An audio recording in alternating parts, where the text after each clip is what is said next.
A gente tem aqui com a gente agora o professor de Relações Internacionais da Fundação Getúlio Vargas e da FAAP, Vinícius Vieira, que também está aqui com a gente para nos ajudar a compreender a situação da Venezuela. Professor, obrigado, um bom dia, obrigado por estar aqui com a gente.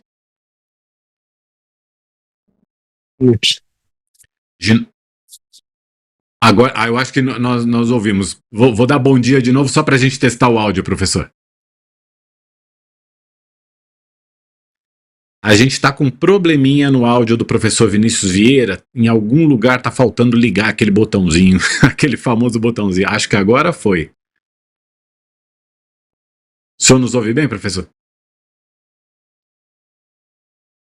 Ainda não. Vamos aguardar? Enquanto isso, Ronilson, o professor Pablo Shoa estava comentando aqui com a gente essa questão, né, dos Estados Unidos mostrando aí para o mundo que estão mais ou menos com uma carta branca para fazerem o que quiserem, né? Esse é um tema muito grave, é um tema, a gente vê, né, a presidente da Comissão Europeia, Ursula von der Leyen, falando que tudo precisa estar dentro do direito internacional. A própria manifestação do presidente Lula vai nesse sentido também. E os Estados Unidos dando aquela de novo de xerife do mundo. E isso é muito a cara do governo Trump também.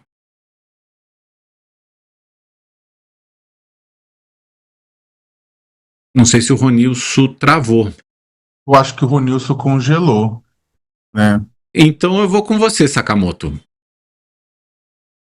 Ah, voltou. Voltou. O Ronilson voltou? Não, eu vou com você, Sakamoto. Me fala um pouquinho essa política de xerifão do governo Trump.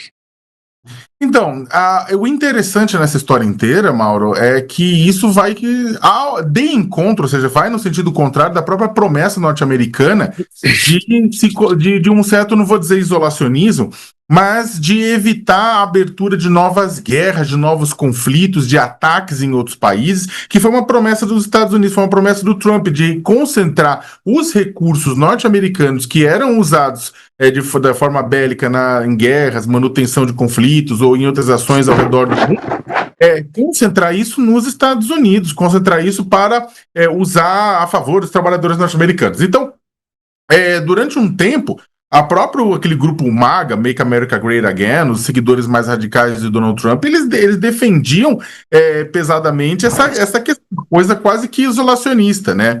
Só que aí o que acontece? O Trump, ele reorganiza esse discurso, ele coloca que a justificativa disso é que existe uma epidemia de drogas nos Estados Unidos e que essa epidemia de drogas tem alguns responsáveis, e entre eles Nicolás Maduro, que seria chefe de uma rede internacional de narcoterroristas que levariam drogas para o malefício da população norte-americana, né? Sem, é claro, apresentar provas desse processo inteiro. E aí ele cria também, parte dessa história inteira é um grande teatro também que ele faz no momento em que a popularidade dele é baixa, ele está com dificuldades de cumprir as promessas para a classe trabalhadora e de melhoria da qualidade de vida. Vamos lá com os colegas que voltaram. Então deixa eu aproveitar e perguntar para o professor Vinícius Vieira, mais uma vez agradecendo pela sua participação, justamente essa questão, os Estados Unidos adotando de novo essa postura de xerifes do mundo, professor. Bom dia. Bom dia a todos. De fato, os Estados Unidos, eles voltam a essa postura, mas não é meramente um retorno que foi o começo do século XXI, ali a guerra do Iraque. É um retorno, até pior, é um retorno ao começo ali das, vamos dizer, relações internacionais com esse mundo mais integrado, que foi o pós-revolução industrial, ali no século XIX, em que grandes potências dividiram o mundo entre si, em zonas de influência, zonas coloniais. Então, é um claro desrespeito à soberania, né, como houve já outras vezes, só que com um adendo, ao meu ver, o uso de tecnologias do século XXI, ações cirúrgicas, que justamente podem evitar, pelo menos num primeiro momento, que os Estados Unidos se envolvam, como estava aí sendo discutido, num atoleiro, né? Embora a consequência muito mais provável seja o quê? Que haja aí uma guerra civil, um conflito civil pelo poder dentro da Venezuela, o que trará instabilidade para a região e aí, posteriormente, justificar uma intervenção americana de modo integral, caso esse cenário de conflito interno se confirme. Deixa eu só passar para vocês uma rápida informação aqui, a apuração da Carla Araújo e do Matheus Coutinho. O Exército Brasileiro afirmou que a fronteira com a Venezuela está com efetivo reforçado e com situação de normalidade após os Estados Unidos bombardearem a Venezuela e prenderem Nicolás Maduro. A fronteira foi fechada pela Venezuela, mas o país está autorizando a saída de brasileiros, segundo apurou o UOL. As Forças Armadas dos dois países têm mantido contato na fronteira. O objetivo seria evitar a aglomeração de veículos no lado venezuelano, já que há um contingente de brasileiros lá querendo fugir do conflito. Fontes do Exército Brasileiro afirmaram que a região já vinha recebendo reforço de efetivo desde a Operação Acolhida e também com o aumento da tensão entre os Estados Unidos e a Venezuela. A avaliação, no momento, é que a situação está calma e sob controle. Um bloqueio foi realizado a cerca de 20 quilômetros da fronteira, no município venezuelano de Santa Helena de Uiarém. Militares venezuelanos estão fazendo um pente fino e deixando passar brasileiros que querem retornar ao país e pessoas em situação de emergência. A apuração da Carla Araújo e do Matheus Coutinho, do UOL, lá em Brasília. Ronilson, você tem uma pergunta para o professor Vinícius Vieira? Sim, tenho sim. Obrigado, professor, pela sua presença aqui. A minha pergunta é um olhar a essa invasão, né, esse ataque à Venezuela, mas tentando pensar num contexto mais desse novo interesse dos Estados Unidos, e mais particularmente de Donald Trump, à América Latina, onde você encaixa a Venezuela, para além de petróleo, para além da questão da imigração. O que você analisa do lugar que a América Latina, do interesse da América Latina, sobretudo a América do Sul, porque a América Central e México a gente entende ali que está muito conectado com a questão da imigração, ainda a questão do narcotráfico, etc., como os Estados Unidos dizem, mas desse novo papel da América do Sul como algo de interesse de Donald Trump. O que você consegue vislumbrar da geopolítica de Donald Trump olhando para a América Latina e dando essa relevância novamente para o continente, para os Estados Unidos, como há muito tempo não se vê? Obrigado pela pergunta, Ronilson. De fato, o Trump ele quer o quê? Reafirmar a autoridade americana sobre a América Latina, sobre ali o hemisfério ocidental como um todo, né? Lembrando que o hemisfério ocidental também envolve, por exemplo, o Canadá, a Groenlândia, né? Que aí é alvo também das ambições de Donald Trump.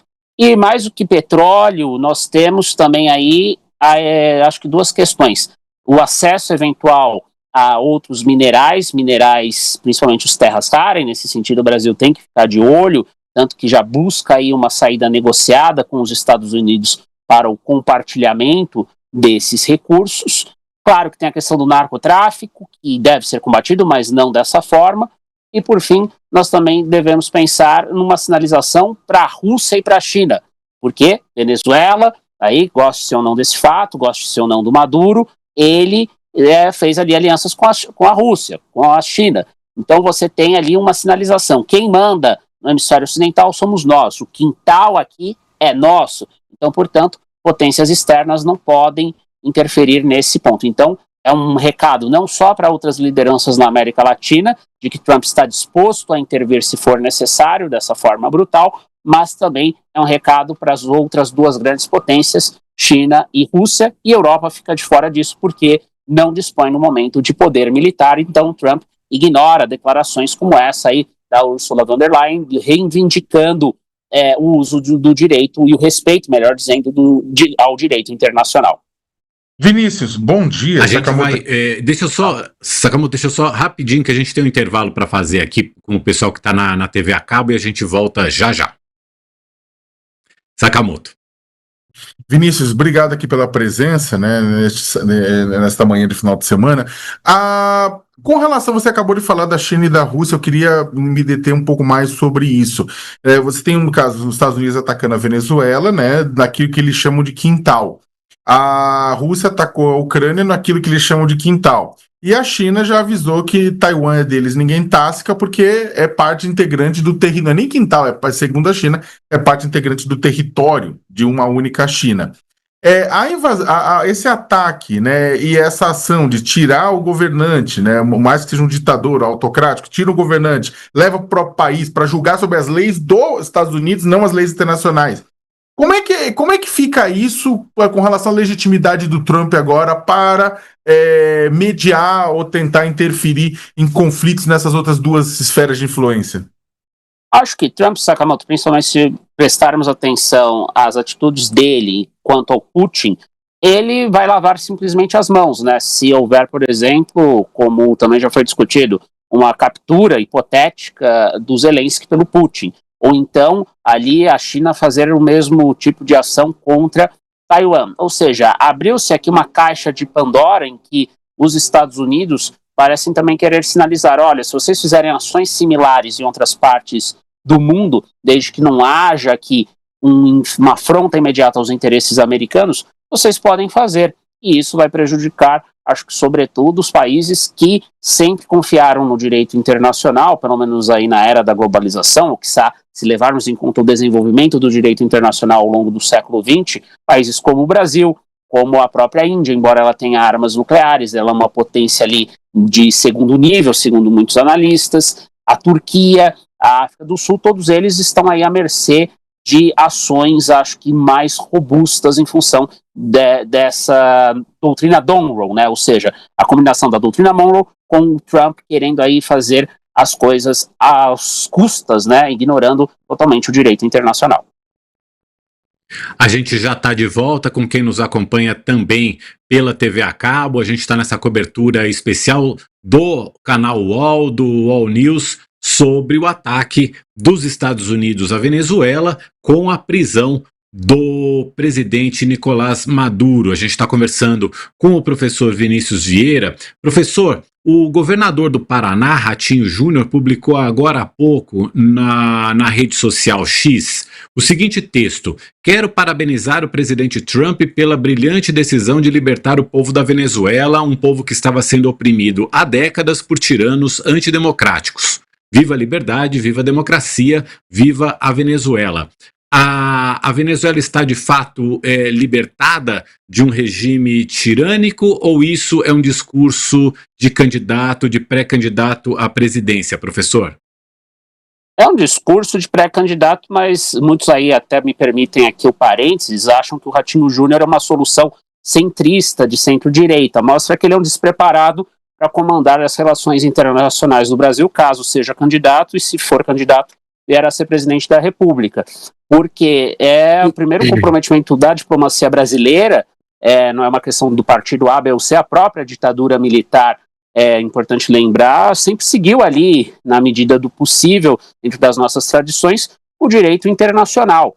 Então, a fala de alguém que ignora como as relações internacionais se dão e como, sobretudo, com a postura histórica do Brasil, para além de governos, em relação à questão da não intervenção e do princípio de soberania.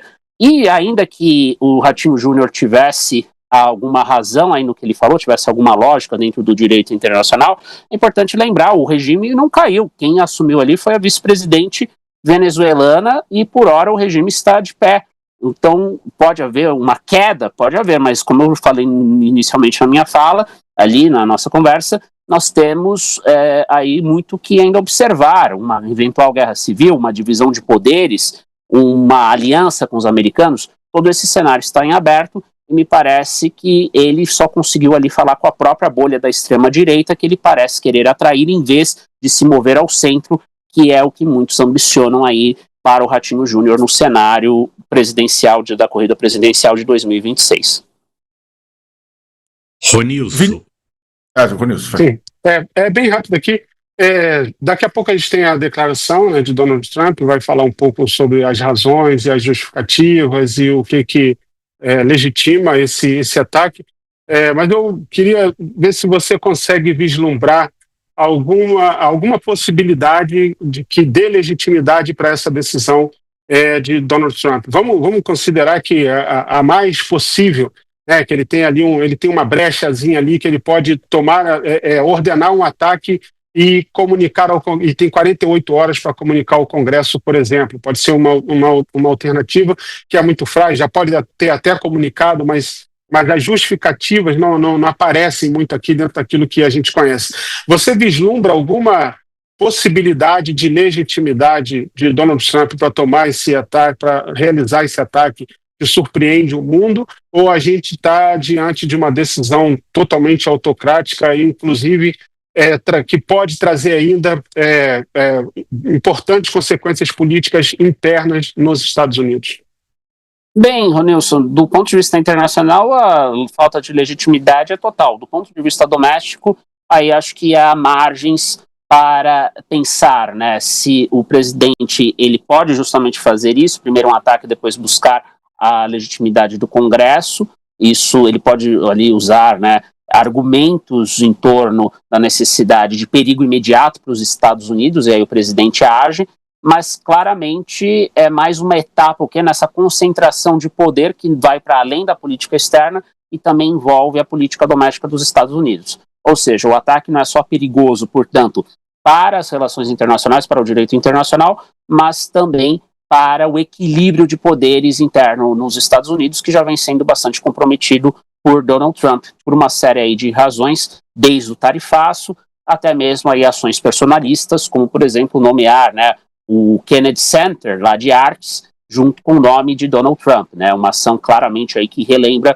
as piores ditaduras personalistas que este planeta já testemunhou.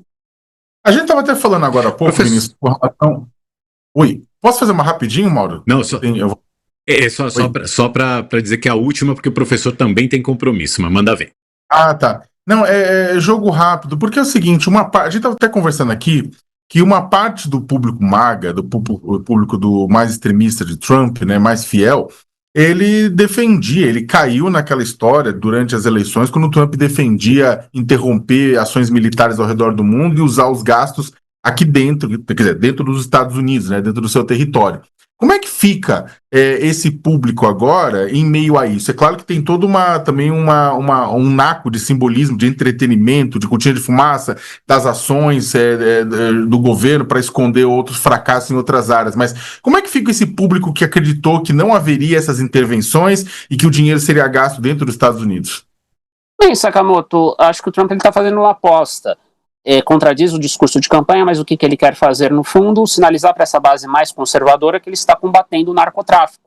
Tanto que esse conceito de narcoterrorismo ele é útil internacionalmente, pois justifica intervenções como essa que nós testemunhamos, que sim derrubam um ditador, mas de modo aí ilegítimo, abrindo margem para precedentes que podem afetar inclusive governos democraticamente e legitimamente eleitos, e domesticamente nos Estados Unidos, Trump sinaliza para sua base mais conservadora: olha, eu vou acabar aqui com as drogas, eu vou acabar com isso e, portanto, me apoiem. Então também tem a ver aí com a perda de popularidade de Trump. É uma aposta arriscada, cuja conta pode vir nas eleições de midterm, né, as eleições legislativas de novembro desse ano. Vamos ver se o público MAGA compra esse argumento. Eu acredito que parte da base pode sim comprar com base nessa agenda, né, de cruzada moral contra as drogas. Professor, eu sei que o senhor tem compromisso, mas eu vou fazer uma última pergunta muito rápida. O senhor vê alguma possibilidade de ter havido um acordo entre o governo americano e militares da Venezuela para esse desfecho do Nicolás Maduro? Bem, muito difícil prever, Mauro, porque as informações ainda estão aí aparecendo. Mas me parece que as primeiras movimentações, como há ali uma voz da vice-presidente, não me parece que algum acordo tenha sido feito, pelo menos com a alta cúpula, né? A grande questão que sempre é problemático aqui de nós avaliarmos são 2.000 generais venezuelanos, né? Quais têm mais poder? Quais vão ficar de qual lado? Quais vão preferir uma saída negociada com os Estados Unidos? Quais vão preferir enfrentar os Estados Unidos, eventualmente junto com as milícias populares? Um cenário, reitero, não pode ser descartado. Mas não me parece, pelos primeiros sinais, pela reação do governo venezuelano, de que tenha havido algum acordo, pelo menos em alto nível. Quero agradecer muito ao professor Vinícius Vieira, que é professor de Relações Internacionais da Fundação Getúlio Vargas e da FAAP, por ter nos ajudado nas análises aqui. Professor, volte sempre, um bom sábado. Muito obrigado, excelente sábado a todos.